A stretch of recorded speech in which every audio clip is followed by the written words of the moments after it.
Pese a que Gales fue eliminada por Portugal, Gareth Bale tenía claro a quién apoyar en la final de la Eurocopa 2016.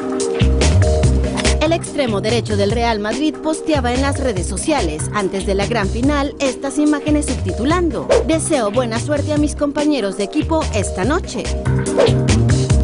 Sin embargo, el que en un principio parecía tener la peor suerte del mundo era Cristiano Ronaldo. Tras 25 minutos en el campo, se retiraba entre lágrimas por una entrada de Dimitri Payet. Bale, que es muy buen compañero, se mostraba preocupado por el luso publicando esto: "Es terrible ver a Chris salir así. Espero que no sea nada". Al final, Portugal se coronó campeona de Europa con un gol de Eder en la prórroga. Y por supuesto, Gareth Bale felicitó a la selección lusa. Eso sí, también dejó claro que Francia había sido un excelente anfitrión durante el torneo.